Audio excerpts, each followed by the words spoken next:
Au cœur des montagnes éthiopiennes, jalousement conservées depuis plus de 15 siècles, sommeille un ouvrage que l'Église catholique aurait préféré garder sous clé, loin de nos regards. Un évangile qui contient des passages si détonnants sur la relation entre Jésus et Marie-Madeleine que son existence même défie tout ce que vous pensiez savoir sur les origines du christianisme. Non, il ne s'agit pas ici de théories fumeuses ni de fiction pieuse, chers lecteurs, mais bien de textes sacrés, délibérément exclus du canon biblique que vous connaissez aujourd'hui. Des documents qui révèlent une vérité si puissante que les autorités ecclésiastiques ont préféré la laisser enfouie dans les monastères reculés d'Afrique. La Bible éthiopienne, connue sous le nom de Ge'ez, recèle 81 livres, contre 66 pour la Bible protestante ou 73 pour la catholique. Mais ce n'est pas qu'une question de chiffres, c'est une question de contenu révolutionnaire. Parmi ces textes additionnels, on trouve des récits qui présentent Marie-Madeleine non pas comme une prostituée repentie, mais comme la compagne spirituelle la plus proche de Jésus, son égale en sagesse, et la destinataire d'enseignements secrets qu'il n'a partagés ni avec Pierre, ni même avec Jean. Imaginez un instant l'impact d'une telle révélation. La femme que la tradition occidentale a marginalisée pendant 2 millénaires apparaît dans ses écrits comme la véritable héritière du message christique. Les érudits, qui ont eu accès à ces sources primaires, décrivent des passages où Jésus s'adresse à Marie-Madeleine comme « celle qui connaît le tout » et lui confie des mystères qu'il tient cachés de ses autres disciples. Dans l'un de ces textes proscrits, Jésus déclare que Marie-Madeleine comprend les secrets du royaume mieux que n'importe quel homme, et que par elle se révélera la véritable nature du salut. Il ne s'agit pas d'interprétation moderne ou de spéculation théologique, mais de fragments directs de manuscrits ayant survécu dans les bibliothèques monastiques d'Éthiopie, préservés dans des conditions qui défient l'imagination. Mais alors, comment ces textes ont-ils pu subsister en Éthiopie alors qu'ils s'évaporaient du reste du monde chrétien? La réponse nous plonge dans l'un des épisodes les plus sombres de l'histoire ecclésiastique. Au cours des premiers siècles du christianisme, une diversité doctrinale régnait, que nous avons aujourd'hui peine à concevoir. Des communautés chrétiennes vénéraient Marie-Madeleine comme une figure apostolique de premier ordre, croyaient en l'égalité spirituelle entre hommes et femmes, et pratiquaient des rituels où les femmes occupaient des positions de leadership religieux. Mais lorsque le christianisme s'est institutionnalisé sous l'Empire romain, cette diversité est devenue une menace pour le pouvoir centralisé. Les textes éthiopiens conservent des preuves de ces christianismes alternatifs, démontrant que la version du christianisme que nous connaissons aujourd'hui n'était ni la seule, ni nécessairement la plus authentique. Dans ces manuscrits, Marie-Madeleine accomplit des miracles, prêche à des foules et reçoit des révélations divines directes. Plus frappant encore, certains passages suggèrent que Jésus l'a choisie spécifiquement pour poursuivre sa mission après son départ, lui conférant une autorité que les évangiles canoniques ne mentionnent jamais. Des recherches récentes ont prouvé que l'image de Marie-Madeleine en tant que prostituée n'a aucun fondement dans les textes les plus anciens. Cette caractérisation fut une construction postérieure, probablement conçue pour discréditer son influence et justifier l'exclusion des femmes du leadership ecclésiastique. Les manuscrits éthiopiens présentent une Marie-Madeleine radicalement différente. Une femme éduquée, spirituellement avancée et profondément connectée aux enseignements les plus ésotériques de Jésus. L'un des aspects les plus fascinants de ces textes est la manière dont ils décrivent la relation entre Jésus et Marie-Madeleine. Il ne s'agit pas d'une relation romantique au sens moderne, mais d'une union spirituelle si profonde qu'elle transcende les catégories conventionnelles. Les manuscrits parlent d'eux comme de deux âmes partageant une même lumière, comme des compléments parfaits dans la mission d'expansion de la conscience humaine. Cette perspective défie aussi bien ceux qui voient Jésus comme éternellement célibataire que ceux qui l'imaginent dans une relation purement humaine. Les textes éthiopiens révèlent également des enseignements de Jésus qui n'ont jamais figuré dans les évangiles canoniques, des instructions spécifiques sur des pratiques spirituelles, des méditations secrètes et des méthodes pour atteindre des états de conscience élevés. Beaucoup de ces enseignements furent transmis exclusivement à Marie-Madeleine, qui, selon ses manuscrits, les a préservés pour les générations futures. C'est comme si nous avions découvert un trésor de sagesse chrétienne primitive resté scellé pendant des millénaires. La préservation de ces textes en Éthiopie ne fut pas accidentelle. Lorsque les autorités byzantines et romaines commencèrent à purger les écrits considérés comme hérétiques, les communautés chrétiennes d'Afrique orientale réussirent à maintenir leurs traditions intactes. Les montagnes éthiopiennes devinrent un refuge où survécurent non seulement ces textes, mais aussi des pratiques spirituelles disparues du reste du monde chrétien. Les moines éthiopiens développèrent des techniques sophistiquées de copie et de conservation, utilisant des matériaux locaux et des méthodes qui résistèrent au passage des siècles. Si vous avez lu jusqu'ici, c'est que votre esprit est prêt à accueillir des vérités demeurées dans l'ombre depuis bien trop longtemps. Mais ce n'est là que le début d'un voyage qui transformera votre compréhension, non seulement du christianisme, mais de la nature même de la spiritualité. Suivez-moi, car dans les prochains développements, nous allons plonger plus avant dans ces mystères interdits, explorant des textes spécifiques qui révèlent des aspects de l'enseignement de Jésus que l'histoire officielle n'a jamais voulu que vous connaissiez. Pour saisir pleinement la signification de ces découvertes, il nous faut examiner le contexte historique dans lequel ces textes alternatifs ont vu le jour. Durant les 3 premiers siècles du christianisme, avant que l'empereur Constantin ne légalise, puis ne favorise le christianisme dans l'Empire romain, il existait une extraordinaire diversité d'interprétations sur l'identité de Jésus, la signification de son message et la manière dont les communautés de ses disciples devaient s'organiser.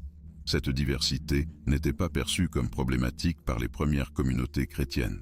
En fait, de nombreux leaders spirituels de l'époque considéraient que la richesse des perspectives enrichissait le message de Jésus au lieu de l'affaiblir. Les chrétiens gnostiques, par exemple, mettirent l'accent sur la connaissance directe du divin, tandis que d'autres groupes se concentraient sur la communauté et le service. Certains voyaient Jésus principalement comme un maître, d'autres comme un sauveur mystique, et il y avait ceux qui le considéraient comme une manifestation divine ayant complètement transcendé l'humain. Les manuscrits éthiopiens suggèrent que Marie-Madeleine était considérée par beaucoup de ces communautés primitives comme une figure centrale, non périphérique. Les recherches archéologiques ont révélé qu'au 1er siècle du christianisme, il existait des églises où les femmes exerçaient des rôles de leadership équivalents à ceux des hommes, et où les textes incluant des perspectives féminines sur les enseignements de Jésus étaient lus régulièrement pendant les services. Les fragments de papyrus découverts en Égypte, ainsi que les manuscrits éthiopiens, brossent un tableau radicalement différent de celui que nous ont transmis les historiens ecclésiastiques ultérieurs. Dans ces communautés primitives, la relation entre Jésus et Marie-Madeleine était vue comme un exemple parfait de la façon dont le masculin et le féminin pouvaient collaborer à l'expansion de la conscience spirituelle. Les textes éthiopiens décrivent des sessions d'enseignement où Jésus transmettait des connaissances spécifiques à Marie-Madeleine, qui se chargeait ensuite d'instruire les autres disciples. Cette dynamique d'enseignement n'était pas inhabituelle dans les traditions spirituelles de l'époque. Les maîtres initiatiques sélectionnaient fréquemment des étudiants particuliers pour recevoir des enseignements plus avancés, et ces étudiants devenaient des transmetteurs autorisés de cette sagesse. Ce qui est extraordinaire, c'est qu'une femme occupe un rôle si proéminent dans une culture qui restreignait généralement la participation féminine aux affaires religieuses formelles. Les manuscrits révèlent également que les enseignements transmis à Marie-Madeleine incluaient des techniques spécifiques de prière contemplative, des méthodes pour interpréter les rêves et les visions, et des pratiques pour atteindre des états altérés de conscience, permettant une communication directe avec le divin. Ces pratiques, selon les textes, étaient considérées trop puissantes pour être enseignées indistinctement, raison pour laquelle elles furent confiées uniquement à des disciples soigneusement sélectionnés. La tradition éthiopienne conserve des descriptions détaillées de certaines de ces méthodes, y compris des postures corporelles spécifiques, des schémas respiratoires et des visualisations censées permettre d'accéder à des niveaux plus profonds de compréhension spirituelle. Au cours du IVe siècle, lorsque le christianisme commença à s'institutionnaliser sous le patronage impérial romain, ces diverses traditions furent perçues comme problématiques. Les leaders ecclésiastiques qui émergèrent à cette période étaient plus intéressés par la création d'une uniformité doctrinaire que par la préservation de la diversité des perspectives qui avaient caractérisé le christianisme primitif. Ce processus de standardisation ne fut pas purement théologique, mais profondément politique. Le christianisme devenait la religion officielle de l'empire le plus puissant du monde connu, et avec cette transformation vint la nécessité d'établir des hiérarchies claires, des doctrines uniformes et des pratiques standardisées. Les conciles ecclésiastiques des IVe et Ve siècles ne débattirent pas seulement de questions théologiques abstraites, mais déterminèrent également quels textes seraient considérés comme authentiques et lesquels seraient relégués au statut d'hérétiques ou d'apocryphes. Les critères utilisés pour ces décisions ne furent pas toujours purement spirituels. Les considérations politiques, la nécessité de maintenir l'ordre social existant et le désir de consolider le pouvoir ecclésiastique jouèrent des rôles significatifs dans la détermination des aspects du christianisme primitif qui survivraient et de ceux qui seraient supprimés. Dans ce contexte, les textes qui présentaient Marie-Madeleine comme une figure d'autorité spirituelle équivalente ou supérieure aux apôtres masculins représentaient un défi direct aux structures patriarcales que l'Église institutionnelle adoptait du monde romain.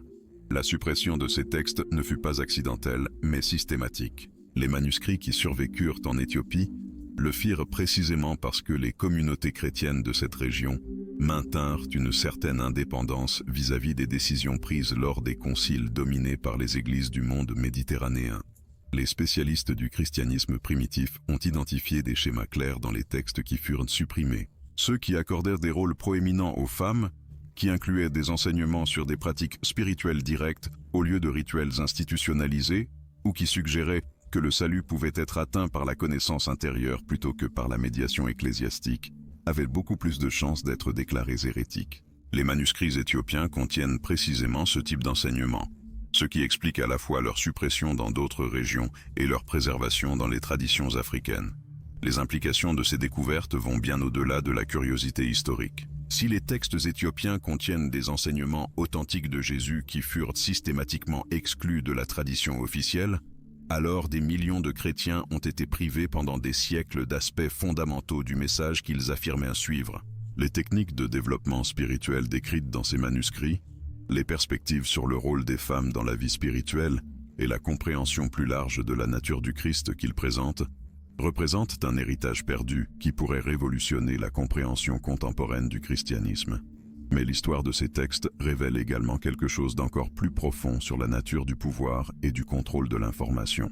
La suppression systématique des perspectives alternatives ne fut pas propre au christianisme primitif, mais un schéma qui s'est répété tout au long de l'histoire humaine.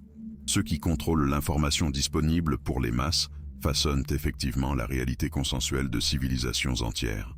Les manuscrits éthiopiens nous offrent une fenêtre sur des mondes de possibilités qui furent délibérément fermés à la majorité de l'humanité. La préservation de ces textes en Éthiopie ne fut pas un accident historique, mais le résultat de circonstances géographiques et politiques uniques qui permirent à des traditions chrétiennes alternatives de s'épanouir loin de l'influence directe de Rome et de Constantinople. Tandis que les grandes puissances du monde méditerranéen établissaient des orthodoxies rigides et éliminaient les textes considérés comme problématiques, les communautés chrétiennes éthiopiennes maintenaient des bibliothèques contenant une diversité de manuscrits qui avaient été déclarés hérétiques dans d'autres parties du monde chrétien. Les spécialistes qui ont étudié la tradition manuscrite éthiopienne ont découvert que ces communautés ne se contentaient pas de préserver des textes, mais qu'elles continuaient à les copier et à les transmettre de génération en génération, maintenant vivantes des traditions d'interprétation qui avaient été supprimées ailleurs. L'isolement relatif de l'Éthiopie pendant certaines périodes de l'histoire médiévale a joué un rôle crucial dans cette préservation. Tandis que l'Europe connaissait les controverses doctrinales qui menèrent à l'incendie systématique de livres considérés comme hérétiques, les communautés monastiques éthiopiennes poursuivaient leurs pratiques traditionnelles de copie et d'étude de manuscrits. Les chercheurs ont trouvé des preuves que ces moines ne se contentaient pas de copier les textes mécaniquement, mais qu'ils maintenaient des traditions orales d'interprétation qui fournissaient un contexte et une signification à des passages qui pourraient sembler obscurs ou contradictoires pour les lecteurs modernes. Ces traditions orales, transmises de maître à étudiant pendant des siècles, contiennent des clés interprétatives qui éclairent des aspects des textes qui, autrement, resteraient incompréhensibles. Les manuscrits ayant survécu en Éthiopie incluent des versions d'évangiles qui furent déclarées apocryphes par les conciles officiels, mais que les communautés éthiopiennes considéraient comme authentiques et faisant autorité. Parmi ceux-ci figurent des textes qui présentent des dialogues étendus entre Jésus et Marie-Madeleine, des discussions sur des pratiques spirituelles allant au-delà des rituels traditionnels, et des enseignements sur la nature de la divinité qui diffèrent significativement des formulations doctrinales devenues orthodoxes dans le monde méditerranéen. Les spécialistes ayant analysé ces textes ont trouvé des consistances internes et des éléments stylistiques qui suggèrent leur ancienneté et leur authenticité potentielle, défiant les récits traditionnels sur les textes à considérer comme canoniques. L'une des révélations les plus significatives de ces manuscrits est la présentation de Marie-Madeleine, non seulement comme disciple, mais comme enseignante et interprète autorisée des enseignements de Jésus. Les textes éthiopiens contiennent des passages où Jésus confie à Marie des connaissances ésotériques et l'autorise spécifiquement à transmettre certains enseignements à d'autres disciples. Ces descriptions contrastent fortement avec les représentations ultérieures de Marie-Madeleine dans la tradition occidentale, où son rôle fut systématiquement minimisé ou déformé. Les spécialistes des études de genre dans le christianisme primitif ont souligné que ces textes éthiopiens préservent une tradition plus ancienne, où les femmes avaient des rôles de leadership spirituel qui furent ensuite supprimés par des structures patriarcales. L'importance de ces manuscrits éthiopiens s'étend au-delà des questions de genre, vers des implications fondamentales sur la nature de l'autorité spirituelle et la transmission du savoir sacré. Les textes suggèrent que Jésus enseignait différents niveaux de connaissances à différents groupes de disciples, certaines leçons étant réservées à ceux jugés capables de les comprendre et de les transmettre de manière responsable. Cette perspective d'enseignement gradué et ésotérique diffère significativement du modèle de révélation universelle devenu dominant dans le christianisme institutionnalisé. Si ces traditions éthiopiennes préservent des enseignements authentiques, alors des aspects importants du message original de Jésus pourraient avoir été systématiquement exclus des traditions dominantes. Les chercheurs ayant travaillé sur ces textes ont identifié des techniques spécifiques de développement spirituel décrites en détail dans les manuscrits éthiopiens, mais absentes ou à peine mentionnées dans les textes canoniques. Celles-ci incluent des pratiques de méditation, des méthodes de contemplation intérieure et des exercices spécifiques pour le développement de capacités spirituelles allant au-delà de la prière et du rituel traditionnel.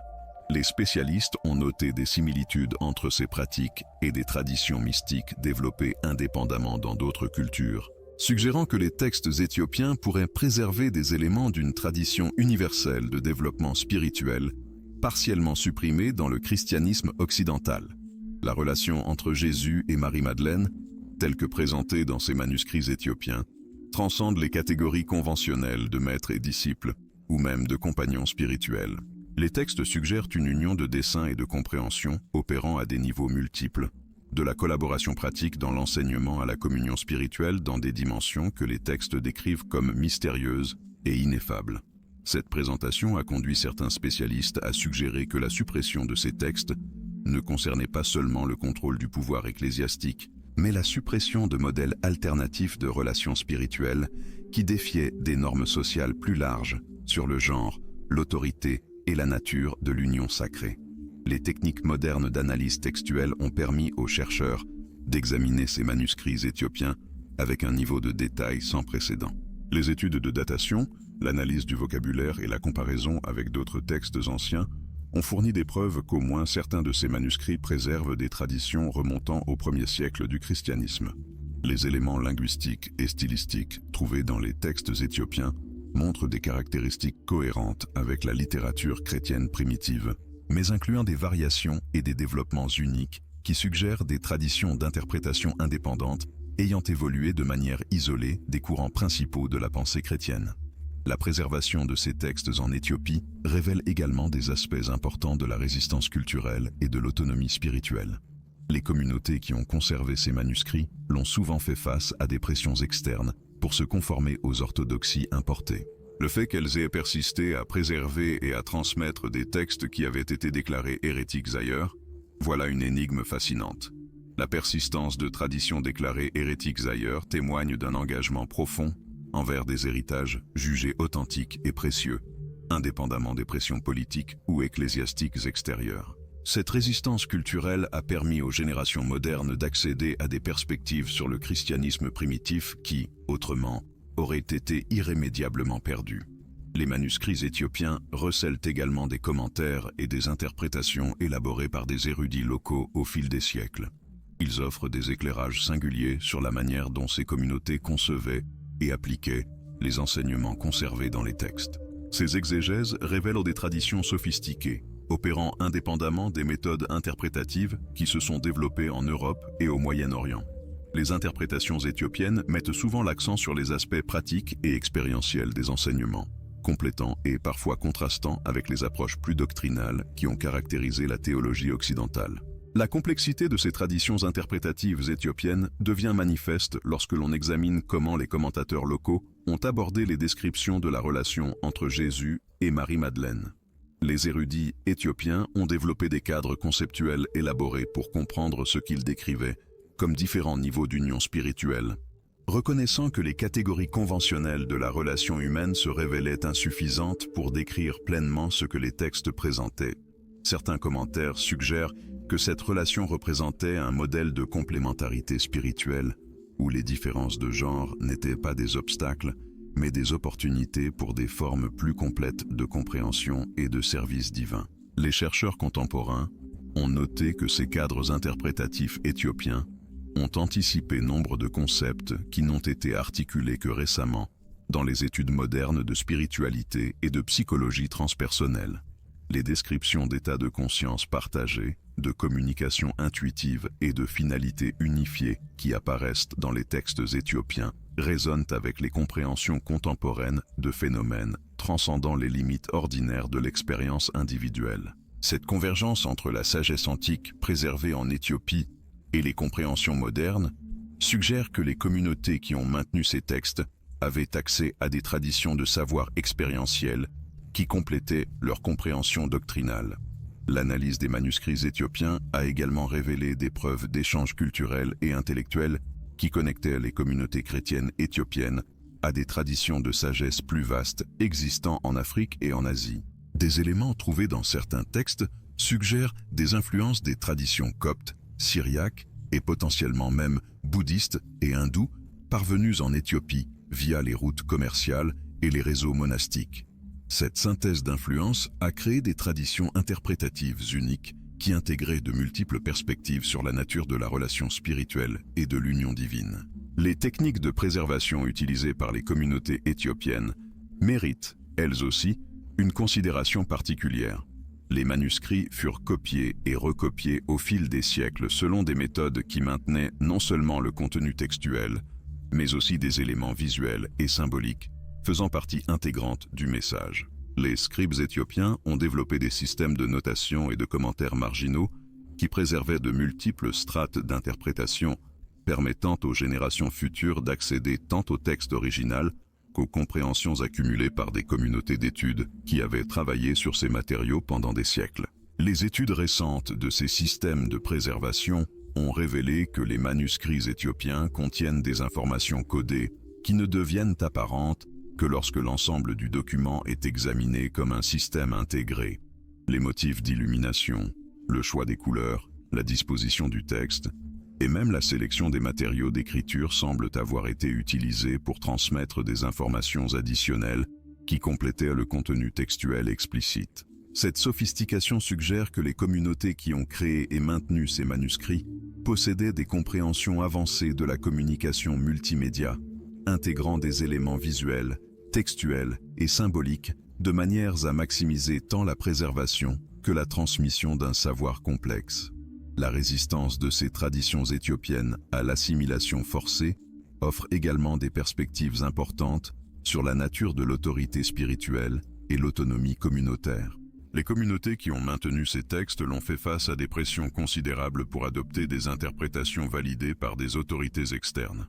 Leur persistance à défendre des traditions qu'elles jugeaient authentiques démontre des formes de résistance culturelle qui priorisaient l'intégrité spirituelle sur la conformité politique. Cette résistance culturelle a permis aux générations modernes d'accéder à des alternatives aux récits dominants sur le christianisme primitif et la nature de l'autorité religieuse. Les manuscrits éthiopiens contiennent également des preuves de traditions mystiques et contemplatives opérant parallèlement aux structures ecclésiastiques plus formelles. Ces traditions semblent avoir maintenu des pratiques et des compréhensions qui mettaient l'accent sur l'expérience directe au détriment de l'adhésion doctrinale, créant des espaces pour des formes de spiritualité intégrant des éléments intellectuels, émotionnels et expérientiels. Les descriptions de pratiques contemplatives trouvées dans certains textes suggèrent des méthodes sophistiquées pour cultiver des états de conscience qui facilitaient des compréhensions directes des réalités spirituelles. Si la manière dont ces traditions éthiopiennes ont préservé des perspectives alternatives sur le christianisme primitif vous fascine, n'hésitez pas à nous faire part, en commentaire, Des aspects qui vous semblent les plus révélateurs de la diversité des traditions chrétiennes primitives ayant existé en marge des courants doctrinaux dominants.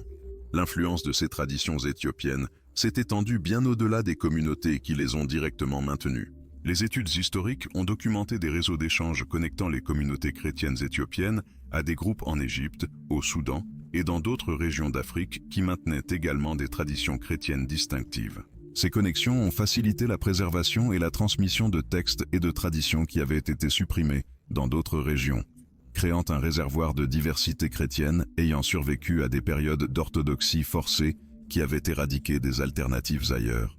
Les méthodes utilisées par ces communautés pour intégrer des traditions diverses offrent également des modèles pour des approches contemporaines de dialogue interreligieux et d'intégration spirituelle. Les érudits éthiopiens ont développé des cadres conceptuels permettant la coexistence de perspectives multiples sans exiger l'élimination des différences. Ces approches reconnaissaient que les vérités spirituelles complexes requièrent souvent de multiples perspectives pour être pleinement comprises, et que la diversité de compréhension peut enrichir plutôt que menacer l'intégrité spirituelle. L'évidence contenue dans les manuscrits éthiopiens a également contribué à des réévaluations plus larges de l'histoire du christianisme primitif et du développement de l'orthodoxie chrétienne. Les textes suggèrent que la diversité des croyances et pratiques chrétiennes au 1er siècle était bien plus vaste que ce que les sources conventionnelles l'avaient laissé entendre. Cette diversité incluait non seulement des différences doctrinales, mais aussi des variations dans les pratiques spirituelles, les structures communautaires et les compréhensions de la nature de l'autorité religieuse. Les recherches les plus récentes ont révélé que les traditions éthiopiennes ont préservé non seulement des textes alternatifs sur Jésus et Marie-Madeleine, mais aussi des méthodologies complètes pour interpréter ces textes qui diffèrent significativement des approches herméneutiques établies dans le christianisme occidental. Les érudits éthiopiens ont développé des systèmes d'interprétation qui intégraient simultanément des éléments symboliques, littéraux et mystiques, permettant aux textes d'opérer sur de multiples niveaux de signification sans engendrer de contradictions insurmontables. Cette approche multidimensionnelle de l'interprétation textuelle suggère que les communautés éthiopiennes ont maintenu des compréhensions de la nature de la vérité spirituelle qui reconnaissaient la capacité des textes sacrés à communiquer des réalités complexes qui transcendent les limites des interprétations purement littérales ou purement symboliques. Les manuscrits éthiopiens contiennent des descriptions détaillées de pratiques rituelles qui semblent avoir été conçues spécifiquement pour faciliter une compréhension expérientielle des relations entre des figures comme Jésus et Marie-Madeleine, allant au-delà des catégories conventionnelles de maîtres et de disciples.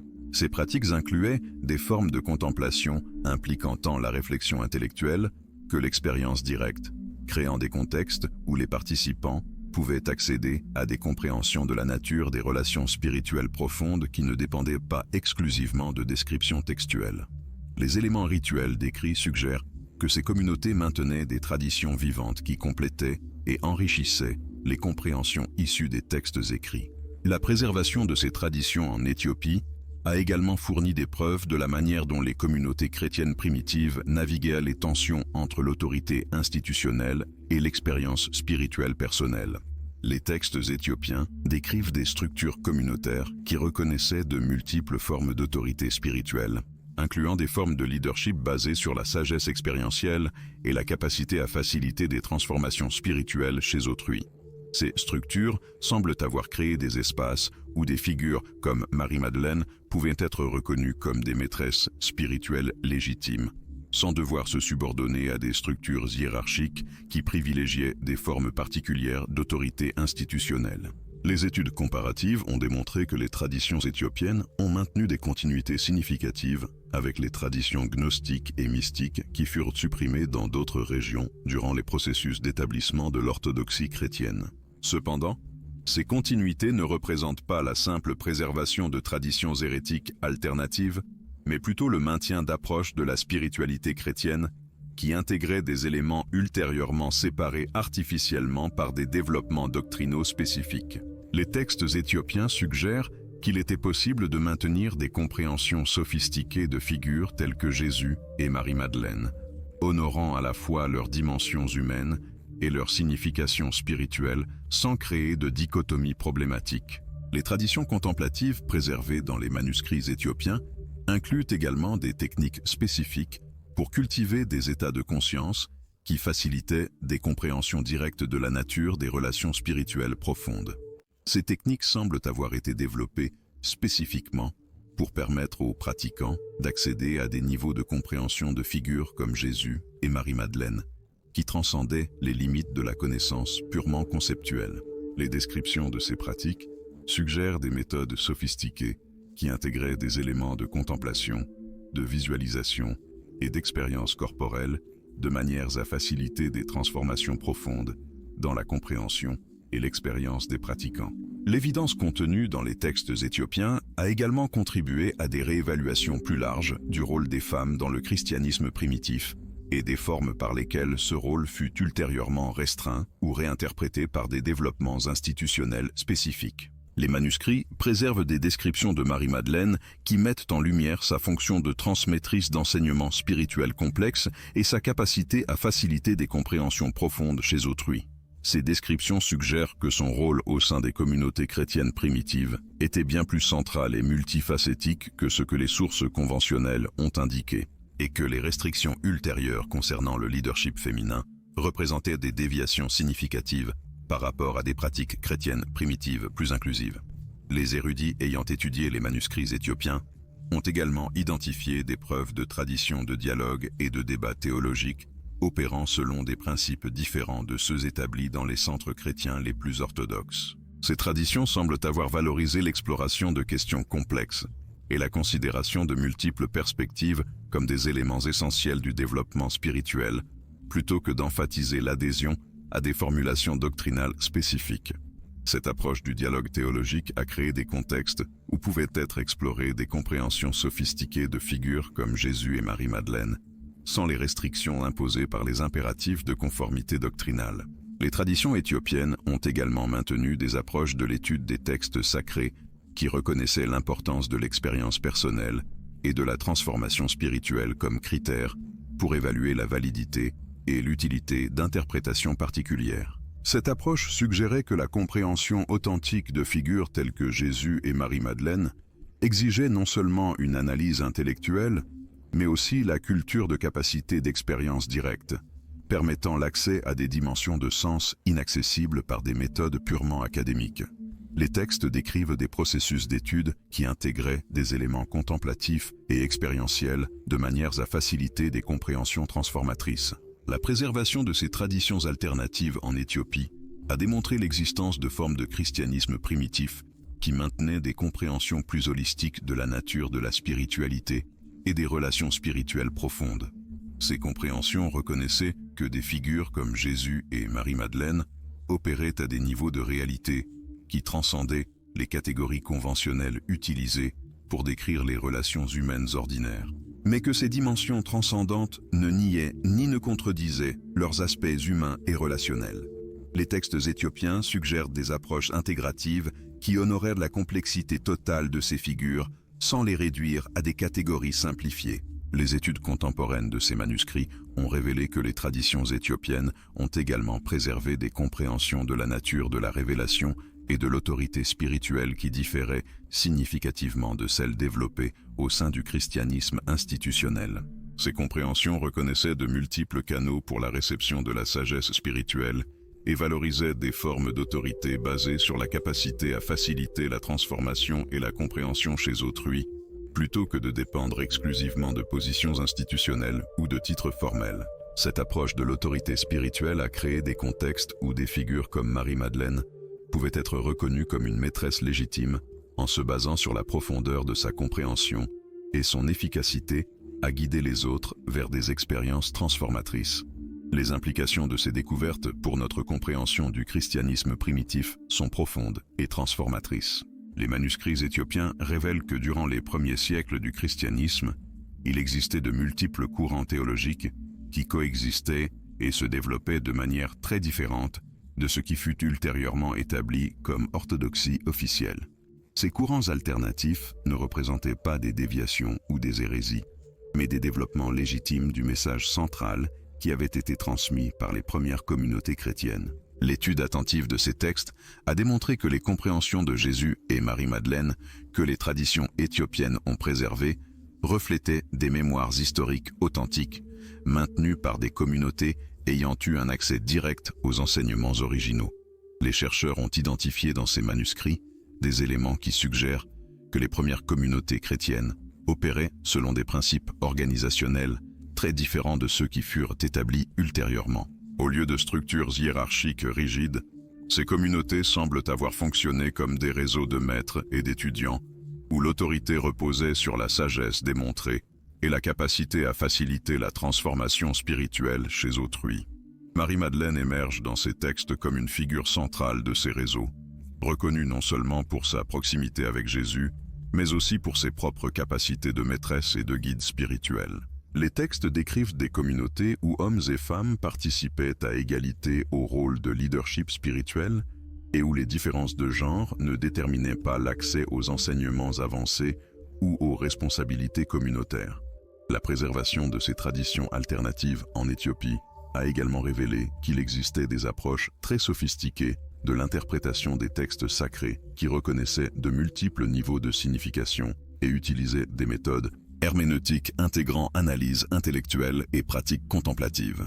Ces approches reconnaissaient que des textes comme les évangiles contenaient des dimensions de sens qui ne pouvaient être saisies que par des formes de compréhension transcendant l'analyse purement littérale ou historique. Les manuscrits éthiopiens incluent des commentaires et des interprétations qui démontrent des niveaux extraordinaires de sophistication théologique et spirituelle, suggérant que ces traditions ont conservé l'accès à des formes de sagesse perdues dans d'autres courants du christianisme primitif. Les études de ces textes ont également identifié des preuves que les traditions éthiopiennes ont préservé des compréhensions de la nature de l'expérience mystique et de la transformation spirituelle qui différaient significativement de celles développées au sein du christianisme institutionnel. Ces compréhensions reconnaissaient que des figures comme Jésus et Marie-Madeleine avaient atteint des états de conscience leur permettant d'opérer comme des ponts entre les dimensions ordinaires et transcendantes de la réalité. Les textes décrivent des processus de développement spirituel pouvant faciliter des expériences similaires chez autrui et suggèrent que ces capacités n'étaient pas exclusives de figures historiques spécifiques, mais des potentiels inhérents pouvant être cultivés par une pratique disciplinée et un accompagnement approprié. La relation entre Jésus et Marie-Madeleine émerge dans ces manuscrits comme un exemple paradigmatique de collaboration spirituelle profonde qui transcendait les catégories conventionnelles utilisées pour décrire les relations humaines ordinaires. Les textes suggèrent que leur connexion représentait une forme d'union qui intégrait des dimensions physiques, émotionnelles, intellectuelles et spirituelles de manière holistique, créant un modèle de relation pouvant servir de véhicule à la transformation mutuelle et au développement spirituel avancé. Cette compréhension de relations spirituelles profondes ne niait pas les aspects humains et émotionnels de leur connexion, mais les situait dans un contexte plus vaste qui reconnaissait les possibilités transformatrices inhérentes à des formes authentiques de connexion.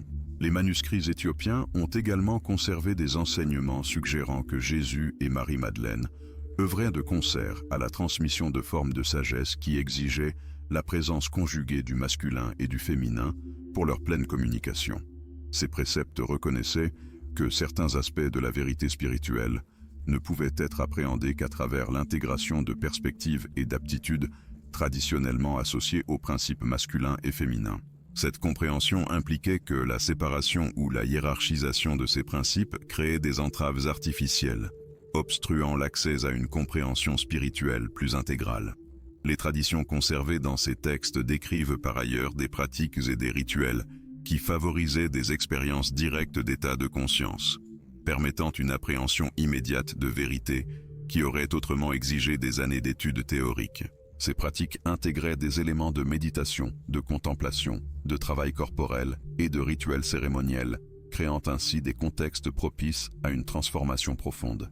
Les textes suggèrent que Jésus et Marie-Madeleine avaient élaboré des formes particulièrement efficaces de ces pratiques et que leur œuvre commune amplifiait de manière significative leur puissance transformatrice.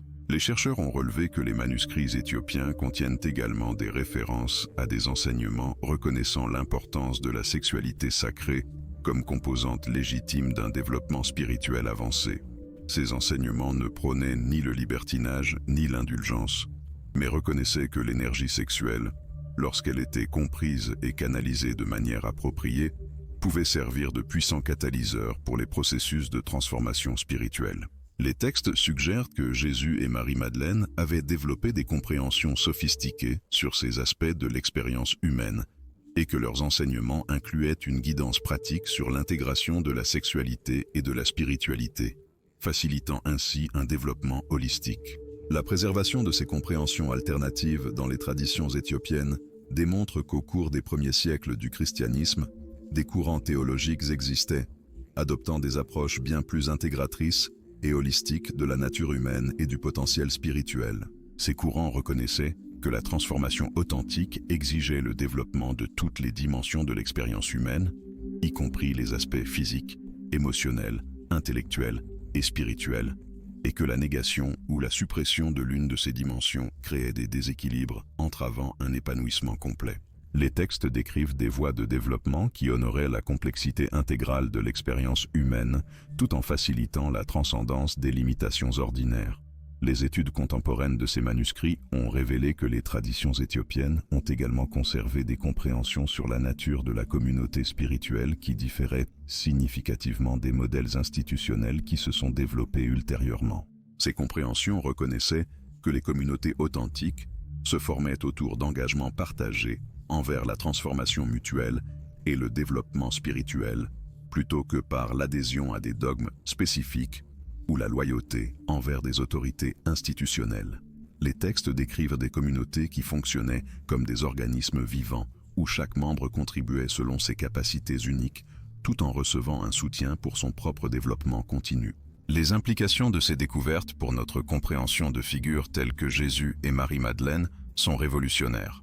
Au lieu de les considérer comme des figures historiques lointaines, dont les significations ont été figées par les interprétations traditionnelles, les manuscrits éthiopiens les présentent comme des exemples de potentiels humains qui peuvent être développés et actualisés à toute époque. Leurs enseignements émergent non pas comme des dogmes à accepter passivement, mais comme des invitations à l'exploration directe et à la transformation personnelle, pouvant mener à des expériences similaires de compréhension et de capacités spirituelles avancées. Cette perspective transformatrice sur l'héritage de Jésus et Marie-Madeleine suggère que leur véritable don à l'humanité ne résidait pas seulement dans leurs enseignements spécifiques ou leurs exemples historiques, mais dans leur démonstration des possibilités inhérentes qui existent en chaque être humain.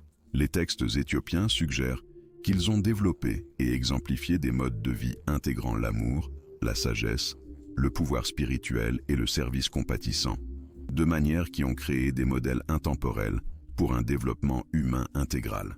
Leur relation émerge comme une démonstration de la manière dont une intimité authentique peut servir de catalyseur pour une transformation mutuelle et une expression élargie des potentiels spirituels. Les manuscrits révèlent également que les traditions éthiopiennes ont conservé des compréhensions sur la nature de la révélation continue, reconnaissant que la sagesse spirituelle authentique ne se limitait pas à des enseignements historiques spécifiques, mais qu'elle continuait d'émerger à travers des individus et des communautés, cultivant les capacités nécessaires pour la recevoir et la transmettre. Cette compréhension impliquait que des figures comme Jésus et Marie-Madeleine avaient établi des précédents et créé des canaux pour des formes continues de révélation, pouvant se manifester à travers toute personne suffisamment développée et préparée. La préservation de ces traditions alternatives en Éthiopie constitue un don extraordinaire pour la compréhension contemporaine du christianisme primitif et de ses possibilités transformatrices. Ces textes offrent des fenêtres sur des formes de spiritualité qui intègrent des dimensions mystiques, pratiques, communautaires et individuelles, de manière à créer des contextes propices à un développement humain intégral. Leur message central suggère que le véritable héritage de figures telles que Jésus et Marie-Madeleine réside dans leur invitation à découvrir et à actualiser des potentiels similaires en nous-mêmes et dans nos communautés.